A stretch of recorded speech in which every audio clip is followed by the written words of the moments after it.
मेरे पीछे दीवार की तस्वीर अगर दोस्तों के सामने आ जाए तो कई कहते हैं कि यार तुम्हारे यहाँ आना है और दो चार किताबें लेनी है पढ़ने के लिए, पढ़कर लौटा देंगे। लगभग इतनी किताबें जहाँ पे इन ताकों में रखी हुई हैं, इतनी दोस्तों पर लुटा के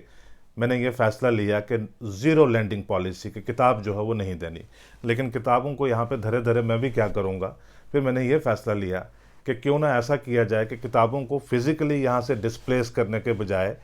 ज़ुबानी अगर किताबों की कहानी आप तक पहुंचाई जाए तो जो किताब का असल मकसद है वो भी पूरा हो जाएगा और हमारी दोस्ती है वो भी कायम हो जाएगी। आप द डिस्पैच पर मुझे देख रहे हैं, मेरा नाम ज़फ़र चौधरी है। बुक हाउस एक ख़ास सीरीज़ है जिसमें मैं आपके सामने लेकर आ रहा हूँ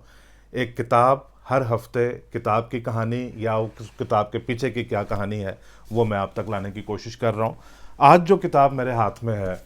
गुलाबनामा, एक बहुत ज़रूरी क्विंट एसेंशियल किताब है जम्मू कश्मीर के हवाले से और साउथ एशिया का जो जियो पॉलिटिक्स है उसके एतबार से अगर आप इंटरेस्ट रखते हो तो ये किताब बहुत ज़रूरी है। तारीख़ में क्या क्या चीज़ें हुई हैं,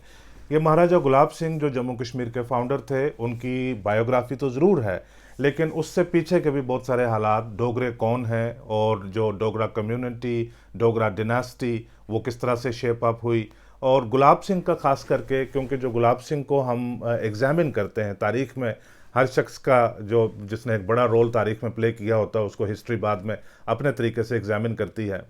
गुलाब सिंह की शख्सियत जैसे अक्सर बादशाहों के साथ होती है, वो 1846 के हालात और वाक़यात में ही सारी जज्ब हो जाती है कि उन्होंने 75 लाख रुपए देकर जो कश्मीर हिस्सा है जम्मू कश्मीर का उसको ख़रीदा। तो यानी इंसानों को, सिर्फ जो है ज़मीन को नहीं इंसानों को भी ख़रीदा, ये एक नज़रिया है। और जो जम्मू कश्मीर की सियासत है, ख़ास करके 1931 के बाद की सियासत अब तक की लगातार, वो इस इवेंट से मुतासर है। ये इवेंट उस सियासत को मुख्तलिफ तरीक़ों के साथ शेप अप करता है। लेकिन 1846 से पहले गुलाब सिंह कौन थे, गुलाब सिंह बने कैसे, और 1846 में इतनी जो डिफ़िकल्ट, इतनी मुश्किल रियासत की तश्कील उन्होंने किस तरह से दी। आज अगर आप जम्मू कश्मीर के मैप के ऊपर आप नज़र दौड़ाते हैं, दरअसल मैप जो आप देखते हैं आपकी दीवार के ऊपर टंगा हुआ होता है वो ज़मीनी हकीकत तो बयान करता ही नहीं है। सरहदें हमारे मैप के ऊपर कुछ और हैं लेकिन ज़मीनी हकीकत कुछ और है। हमारा कुछ हिस्सा पाकिस्तान के पास है, कुछ हिस्सा चाइना के पास है। लेकिन आप उस वक्त का देखें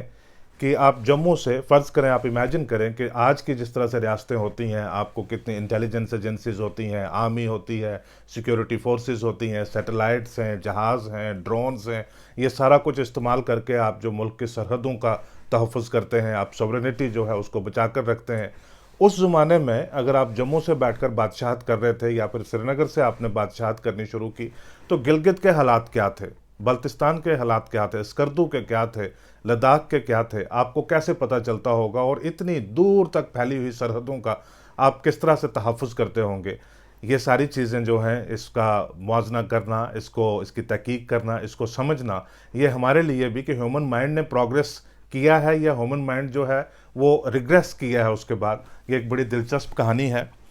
सबसे अहम पहलू जो इस किताब का वो ये है कि गुलाब सिंह की अपनी स्टोरी तो है, फिर उसके बाद डोगरा रियासत की स्टोरी है, डोगरों की स्टोरी है, जम्मू कश्मीर की अफवाज किस तरह से बनी उनकी स्टोरी है, किस सूबे को किस तरह से जीत कर जम्मू कश्मीर में दाखिल किया गया उसकी कहानी है, महाराजा की अपनी कहानी है, ज़िंदगी की कहानी है। लेकिन सबसे अहम कहानी जो है वो इस किताब की कहानी है। ये किताब इस शक्ल और सूरत में आपके हाथों में आए, आप इसको पढ़ सकें, आप इसको समझ सकें, इसका भी एक अपना लंबा सफ़र था, जो कि डोगरा रियासत से भी लंबा सफ़र। डोगरा रियासत रही 101 साल, और इस किताब को आसानी से दस्तयाब होने में, लाइब्रेरीज तक पहुंचने में और एक आम रीडर के हाथ में पहुंचने में लग गए लगभग 130 साल। तो मैं असल में आज महाराजा गुलाब सिंह का जो बायोग्राफिकल अकाउंट है उसके बारे में बात नहीं करूंगा। मैं बात आप तक ये पहुंचाऊंगा कि ये किताब जो है ये तैयार कैसे हुई। हुआ क्या था कि जब 1846 में महाराजा गुलाब सिंह उन्होंने जब जम्मू कश्मीर रियासत की तश्कील की, तो उससे एक साल बाद एक किताब छपी राजदर्शनी, जिसको लिखा था गणेश दास बडेरा ने। तो वो जब मशहूर होने लगी, उस किताब का चर्चा होने लगा, तो वो भी फ़ारसी में लिखी गई थी। जब उसका चर्चा होने लगा तो महाराजा गुलाब सिंह को ख्याल आया कि उनकी कहानी भी जो है वो भी किसी किताब की शक्ल सूरत में आनी चाहिए। और उनके वज़ीर और जो बाकी लोग थे उन्होंने भी कहा कि महाराजा साहब की कहानी और जम्मू कश्मीर रियासत जो है वो किस तरह से तश्कील हुई उसकी, वो कहानी भी आनी चाहिए। लेकिन महाराजा रिलक्टेंट थे, वो कुछ जो होते हैं फैमिली सीक्रेट्स और कुछ अपने पर्सनल सीक्रेट्स वो एक जैसे शिरकत होती है, आप कई चीज़ें जो हैं वो अजनबियों के साथ शेयर कर सकते हैं, लेकिन आपके जो नज़दीकी होते हैं आप उनके साथ शेयर करने से गुरेज करते हैं, क्योंकि वो सीक्रेट आप उनको रिवील नहीं करना चाहते। तो गणेश दास बडेरा के साथ उन्होंने वो तफसीलें नहीं शेयर की, महाराजा की रिलक्टेंस रही। कुछ देर के बाद ख्याल आया कि दीवान थे जो महाराजा के प्राइम मिनिस्टर थे, दीवान ज्वाला सहाय, उनके बेटे थे दीवान कृपा राम, जो असल में इस किताब के लेखक हैं, मुसन्नफ़ हैं, जिन्होंने ये किताब लिखी। दीवान कृपा राम महाराजा के प्राइम मिनिस्टर थे और ये उनके मुशीर थे, ये उनके सेक्रेटरी थे, पर्सनल सेक्रेटरी थे दीवान कृपा राम। ये जो दीवान हैं ज्वाला सहाय और कृपा राम, ये अमीनाबाद की जो मशहूर दीवानों का ख़ानदान है उससे ताल्लुक़ रखते थे, और जम्मू के डोगरे महाराजाओं के दरबार में भी इनका एक लंबा ताल्लुक़ रहा। इन्होंने ये काम दिया इनको, दीवान कृपा राम को, कि वो आप लिखेंगे ये किताब। दीवान कृपा राम लगभग 1857 जब महाराजा की मौत हुई है तब तक इस किताब को लिखकर उन्होंने कंप्लीट कर दिया था। वो रेडी थे किताब को छापने के लिए, लेकिन वो किसी को ये नहीं बता रहे थे कि किताब उनकी तैयार हो चुकी हुई है, ना ही किताब को वो प्रेस में छपने के लिए भेज रहे थे। उसकी बड़ी वजह ये थी कि जैसे आज आप देखते हैं, मैं आसानी से आपको समझाने की कोशिश करता हूँ, जैसे संजय बड़ू वो मीडिया एडवाइज़र थे प्राइम मिनिस्टर मनमोहन सिंह के, तो जब उस पोस्ट से वो हटे तो तब उन्होंने एक किताब लिखनी शुरू कर दी, जिसमें मनमोहन सिंह के अंदर की बहुत सारी बातें, जैसे आप प्रोप्राइटरी सीक्रेट्स आपके पास होते हैं, मैटर्स ऑफ डिस्क्रिशन होते हैं जो शेयर नहीं करने होते हैं, वो आपके साथ उसी सूरत में शेयर किए गए होते हैं क्योंकि आप एक ख़ास पोजीशन में उस वक्त फायज होते हैं। जब आप उस पोजीशन से हटें तो वो सारे सीक्रेट्स आप रिवील करना शुरू कर दें और उनको बैड लाइट में प्रेजेंट करना शुरू कर दें, वो एक बड़ी डिस्टेस्टफुल बात हो जाती है। खैर, बड़ू बड़े होशियार थे, उन्होंने उस मौका के ऊपर उन्होंने किताब लाई जब उनको यकीन था कि अब कांग्रेस पावर में आने की पोजीशन में नहीं है, और जो नए लोग पावर में आ रहे हैं वो बड़ू को की तरफ दोस्ती का हाथ भी बढ़ाएंगे, उनका तहफ़्फ़ुज़ भी करेंगे, उनकी किताब का भी ध्यान रखेंगे और उनका भी ध्यान रखेंगे।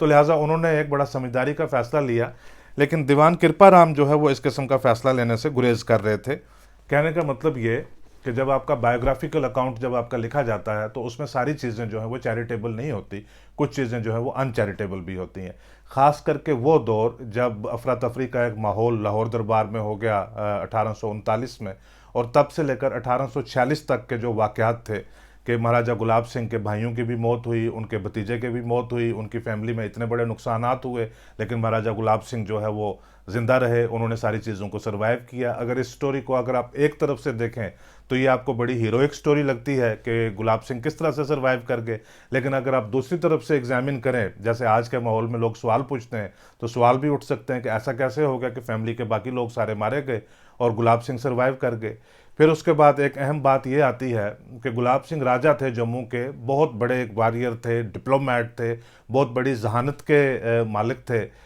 जब लाहौर दरबार में बहुत बड़ी डिफ़िकल्टीज अराइज हो जाती थी तो वो नज़र घुमा कर देखते थे महाराजा रंजीत सिंह, तो उनको सबसे पहले राजा गुलाब सिंह के ऊपर नज़र पड़ती थी। उनको लगता था कि यही एक ट्रबल शूटर हो सकता है, यही होता है जो इस सिचुएशन में मुझे, वो चाहे मुल्तान रहा हो, हज़ारा रहा हो, गिलगित रहा हो, कि यही मुझे बेल आउट कर सकता है। तो इतना उनको ट्रस्ट था, उनके ऊपर फ़ख्र था। लेकिन जो एंग्लो सैक्सन वार हुई जिसमें सिख हार गए और जो लाहौर दरबार है वो कोलैप्स हो गया, उस दौरान में देखा जाता है कि तारीख़ ये नहीं बताती है कि महाराजा गुलाब सिंह, राजा गुलाब सिंह उस वक्त जो लाहौर दरबार के साथ खड़े हों, वो उनकी एब्सेंस जो है, उनकी गैर मौजूदगी है, वो लंबे वक्त तक नज़र आती है, जिसकी वजह से अंग्रेज़ जीत जाते हैं। और जब इंडेमनिटी यानी जो जंग में नुकसानात हुए उसकी भरपाई के लिए पैसा मांगा जाता है, तो लाहौर दरबार के पास इतना पैसा नहीं होता है, लेकिन 75 लाख रुपया महाराजा गुलाब सिंह के पास होता है। अब गुलाब सिंह के पास वो 75 लाख रुपया कहाँ से आया, ये चीज़ें दर्ज हैं, लेकिन दीवान कृपा राम नहीं चाहते थे कि ये सारी चीज़ें किताब में छप कर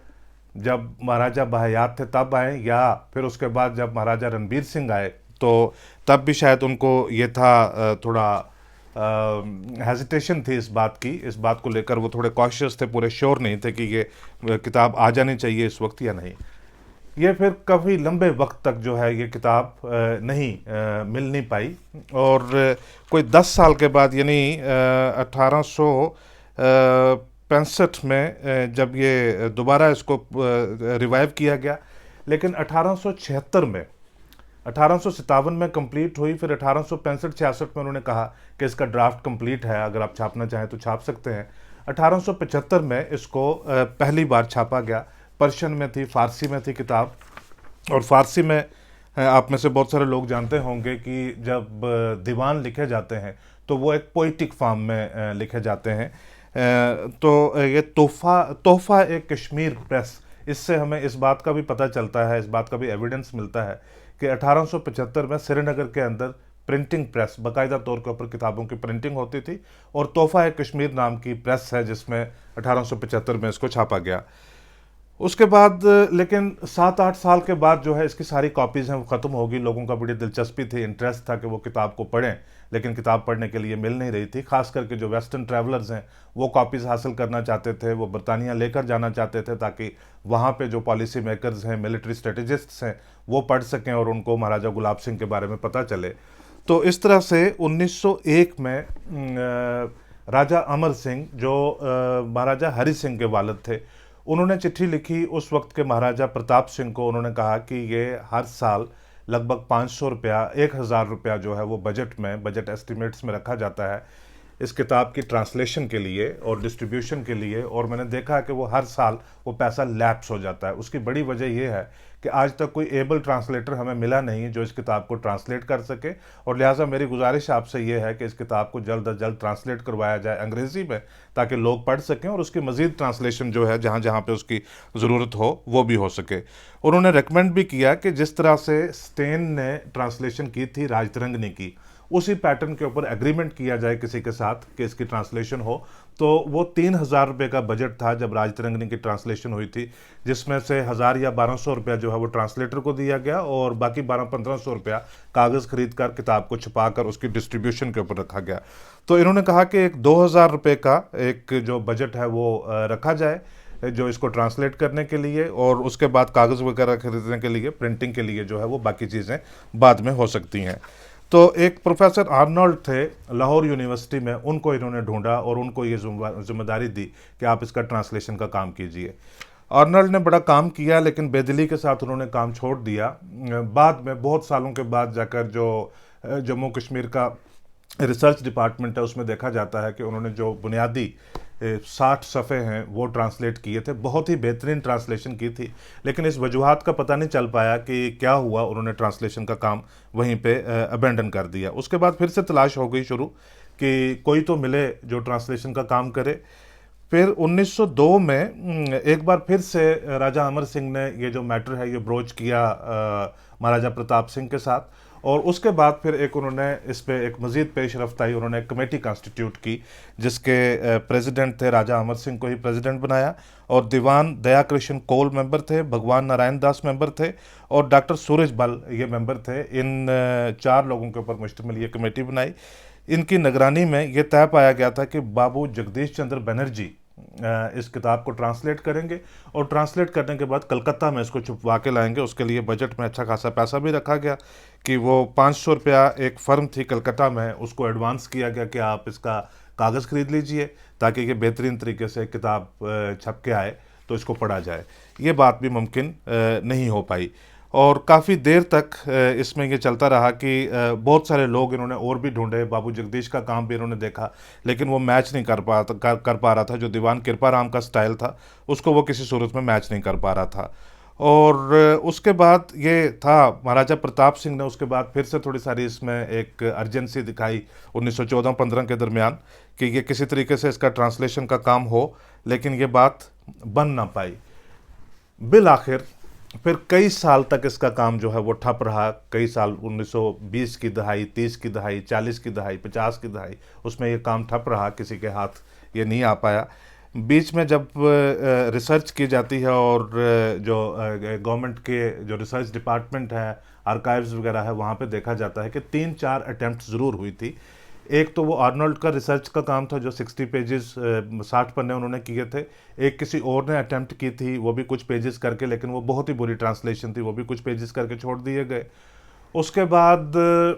उर्दू में ट्रांसलेशन का काम हुआ, कुछ सफ़े किए किसी ने, वो भी छोड़ दिए। अंग्रेज़ी में और काम हुआ, संस्कृत में काम हुआ, लेकिन कोई भी ट्रांसलेशन वर्क जो है वो कंप्लीट हो नहीं पाया। बहुत सारे लोगों ने इसमें दिलचस्पी दिखाई, लेकिन जिन लोगों को दरअसल दिलचस्पी दिखानी चाहिए थी कि ये ट्रांसलेशन इसका होकर और इजीली एक्सेसिबल ये रीडर्स तक पहुंच पाए, उन्होंने ख़ास इसमें दिलचस्पी नहीं दिखाई। आप समझ गए होंगे कि ज़्यादातर दिलचस्पी इसमें किसको होनी चाहिए थी। बिल आखिर जो जिन्होंने बड़ी मेहरबानी की और इस किताब को ट्रांसलेट किया, सुखदेव सिंह चाड़क। ये हिमाचल प्रदेश की हिमाचल यूनिवर्सिटी के अंडर एक कॉलेज के प्रिंसिपल हुआ करते थे उस दौर में। तो इन्होंने वॉलंटरीली ये काम इन्होंने लिया, इन्होंने by way of his own choice इन्होंने देखा कि ये एक स्कॉलरशिप का काम है और ये करने से मेरे ख्याल उनको लगा कि भी उनको एक बहुत इमोशनल सेटिस्फैक्शन भी मिलेगी और अपने आप को इस्टेब्लिश कर पाएंगे as a scholar of great order. क्योंकि ये किताब किसी भी सूरत में ये मामूली किताब नहीं है, ये बहुत ही इंपॉर्टेंट किताब है। ये उन्होंने ट्रांसलेशन का काम शुरू किया 1965 में उन्होंने काम शुरू किया और 1976 में 11 साल मुसलसल उन्होंने अपनी ज़िंदगी के the prime of his life जो मुसलसल 11 साल उन्होंने अपनी ज़िंदगी के दिए और देकर इसको एनोटेट भी किया और ट्रांसलेट भी किया और इस पोजीशन में लाया कि ये अंग्रेज़ी में छपकर आसानी से लोगों को दस्तयाब हो सके, आम रीडर जो है वो इसको पढ़ सकें। अब मामला ये है कि जब आप ये काम कर रहे होते हैं, आपका जो बुनियादी एवोकेशन है, आप काम करते हैं, आप कॉलेज में प्रोफेसर हैं या प्रिंसिपल हैं, वो तनख्वाह आपको मिल रही है, तो आपका अपना घर बार जो है, अपना जो मामूल की ज़िंदगी है वो चल पा रही है। लेकिन आपका जो ज़ाती वक्त जितना भी है वो इसको किताब को पढ़ने को के लिए, रिसर्च करने के लिए, इसको ट्रांसलेट करने में, इसको वेरीफाई करवाने में, आप इन सारी चीज़ों में वो वक्त अपना सारा गुजार देते हैं। लेकिन फिर भी बहुत सारे अखराजात दरकार होते हैं। एक वक्त आया कि इनको एक कोई भले मानस थे, कोई सज्जन थे, उन्होंने इनको ऑफ़र किया, उन्होंने कहा कि मैं आपको एक ग्रांट देता हूँ 5,000 रुपये की और वो आप रख लीजिए, और लेकिन इसको किताब को छापने के लिए, इसको पूरा तैयार करने के लिए सारा काम करें, टाइप सेटिंग। आजकल तो अलग तरीका है कि आप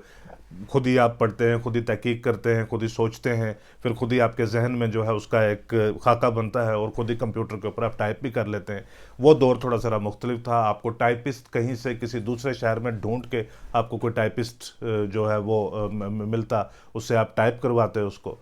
तो वो बहुत सारे अखराजात आते थे। तो कुल मिला के इसके ऊपर कोई लगभग 12,000 रुपये का बजट इनको लगता था कि ये खर्चा आएगा।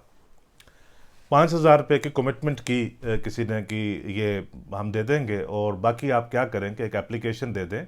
एक ग्रांट के लिए आप अप्लाई कर दें Jammu and Kashmir academy of art, culture and languages को, जिसको कल्चरल एकेडमी कहते हैं। क्योंकि कल्चरल एकेडमी में बेशुमार फंड्स होते हैं राइटर्स के लिए कि वो किताबें लिखें, मुख्तलिफ ज़ुबानों में किताबें लिखें, यानी लैंग्वेजेस को, राइटिंग को प्रमोट करने के लिए सरकार कल्चरल एकेडमी के ज़रिए किताब देती है। वहाँ पे पता नहीं फ़ैसला करने वाले कौन थे और इनका प्रपोज़ल एग्ज़ामिन करने वाले कौन थे। जब इन्होंने प्रपोज़ल दिया कि मैं गुलाबनामा को ट्रांसलेट कर रहा हूँ फ़ारसी से अंग्रेज़ी में और मुझे इतनी रकम उसके लिए दरकार है, इतना वजीफ़ा या इतनी ग्रांट जो है वो मुझे दी जाए, तो उन्होंने जो इनकी फ़ाइल है रिजेक्ट करके उसमें बड़ा एबनॉक्शियस सा नोट लिखा। उन्होंने कहा कि ये वर्दी ऑफ कंसिडरेशन जो है ये आपका काम नहीं है, लिहाजा हम इसके लिए वजीफ़ा आपको नहीं दे सकते। इससे वो जो सज्जन 5,000 रुपया इनको देना चाहते थे, तो उनको भी काफ़ी इससे एक रिलीफ मिली कि कहीं जब सरकारों का होता है ना कि भी किसी वक्त कोई ऐसा माहौल है और पता चलता है कि भी कौन वजीफ़ा देने के लिए तैयार है, जिसको सरकार नहीं वजीफ़ा दे रही, तो काफ़ी दिक्कतें भी बन जाती हैं। बिल आखिर दरमियान में क्या हुआ, कैसे उन्होंने फ़ंड्स जनरेट किए किताब को पाए तकमील तक पहुँचाने के लिए, वो एक अलग कहानी है। लेकिन 1975 में एक ऐसा वाक़या दरपेश आया कि प्रोफेसर सुखदेव सिंह चाड़क का एक एक्सीडेंट हो गया जिसमें वो बहुत सीरियस तरीके के साथ वो ज़ख्मी हो गए और ऐसा उनको लगने लगा कि शायद अब बचना जो है वो मुश्किल है और उनको ये एक फीलिंग अंदर से आ रही थी जिस तरह से वो ज़ख्मी हुए कि शायद मेरे पास अब चंद ही घंटे या 10 या 12 ही घंटे मेरे ज़िंदगी के बच गए। जब आपको ये लगता है कि मेरी ज़िंदगी में महज 10 और 12 घंटे की मेरी ज़िंदगी रह गई हुई है,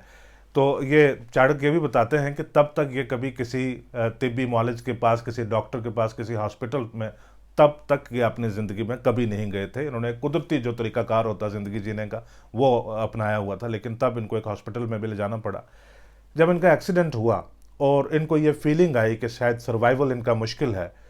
तो उस वक्त इन्होंने जो करीब तरीन जो भी कोई शख्स था उसको बुलाया। तो उन्होंने कहा कि वो जो दीवान में कर रहा था ट्रांसलेट, उसकी कॉपी लाओ। तो उन्होंने एक चिट्ठी लिखी किसी सज्जन के नाम, उसको ये कहा कि मेरी ज़िंदगी की ये आखिरी ख्वाहिश है कि किसी भी तरीके से इस किताब को छुपवा देना। तो ये उनकी ज़िंदगी की आखिरी ख्वाहिश ऐसे करके उन्होंने मेंशन किया। लेकिन अच्छा हुआ, अच्छे लोगों के साथ अच्छा ही होता, वो सर्वाइव किए, वो अच्छे भले हुए, उनकी तबीयत अच्छी हुई 1976 में फिर जम्मू आकर उन्होंने इसको किताब को सारी को मुकम्मल किया और 76 के आखिरी हिस्से में ये प्रिंटिंग प्रेस में चली गई, छप कर आ गई। तो 1977 में फिर डॉक्टर करण सिंह के जो शुभ हाथों द्वारा इसका किताब का लॉन्च हुआ, इसका किताब का रिलीज़ हुआ और ये मंजर आम के ऊपर आ गई। 1847 में पहली बार सोचा गया था कि गुलाबनामा होना चाहिए, कि महाराजा गुलाब सिंह की ज़िंदगी के ऊपर एक तारीख है, उनकी बायोग्राफी आनी चाहिए। और 1977 में वो एक रीडेबल फॉर्मेट में, रीडेबल फॉर्मेट फ़ारसी अपने आप में एक बहुत बड़ी ज़ुबान है, जिसने फ़ारसी सीख ली, मान लीजिएगा कि वो फ्रेंच तो बड़े आराम से आ जाती है और 30 से 32-35% तक जो है दुनिया की ज़ुबानों के ऊपर वो अबूर हासिल कर सकता है जिसको फ़ारसी आती हो। लेकिन जहाँ पे फ़ारसी नहीं पढ़ी जा रही है, जहाँ पे फ़ारसी आपका सब्जेक्ट नहीं है और इतनी चीज़ें हैं पढ़ने के लिए, लैंग्वेजेस की आपस में एक दूसरे के साथ इतनी लड़ाई है, इतनी स्ट्रगल है, वहाँ पे आप ख़ास फ़ारसी कहाँ पढ़ेंगे क्योंकि आप गुलाबनामा पढ़ना चाहते हैं। तो अंग्रेज़ी एक ऐसी ज़ुबान है कि अंग्रेज़ी से अगर आप मज़ीद ट्रांसलेट करना चाहें, उसको हिंदी में करना चाहें, उर्दू में करना चाहें, किसी भी ज़ुबान में करना चाहें, तो वो भी एक बड़ी आसानी, आपको बहुत ज़्यादा एक्सपर्ट ढूंढने की ज़रूरत नहीं पड़ती। तो लिहाजा 130 साल के बाद ये जो ट्रांसलेटेड किताब है अंग्रेज़ी में, जिसको अंग्रेज़ी में ट्रांसलेट करने का सबसे पहला प्रपोजल जो है वो 1901 में आया था। तो कम से कम जो 76-77 साल लगा के ये काम पूरा हुआ कि अंग्रेज़ी में तो ट्रांसलेशन जो है वो उसकी मुकम्मल हो पाए। इसका सेकंड एडिशन फिर उसके बाद आया। ये किताब जो गुलशन पब्लिशर हैं श्रीनगर में, उन्होंने बिना किसी इम्तियाज़ के कि ये किताब जो है वो कश्मीर से आई है, जम्मू से आई है, ये किसी हिंदू के बारे में बात कर रही है या मुसलमान के बारे में बात कर रही है या तारीख़ का किस किस्म का पहलू उजागर कर रही है, उनका यह है कि अगर किताब लिखी गई है तो वो मंजर आम के ऊपर जानी चाहिए, वो रीडर्स के ऊपर जानी चाहिए। बाकी रीडर्स, ये फ़ैसला जो है वो कहानी का क्या है वो रीडर्स के ऊपर छोड़ दो। तो ये गुलशन ने इसको, जो मेरे हाथ में रिप्रिंट है ये गुलशन का, ये 2005 में, ताकि ईजिली अब ये बहुत आसानी से अगर आप इसको ऑनलाइन भी ख़रीदना चाहें या किसी लाइब्रेरी में दुकान पर आप देखना चाहें तो बड़ी आसानी से आपको मिल सकती है। लेकिन आसानी से मिलने का तो फ़ायदा तभी है जब आप इसको पढ़ेंगे। तो मैं किताब तो आपको देने वाला नहीं हूँ, कहानी आप तक पहुँच गई है। आप कोशिश कीजिए ये किताब ज़रूर पढ़िए। आज का एपिसोड देखने के लिए आपका बहुत शुक्रिया।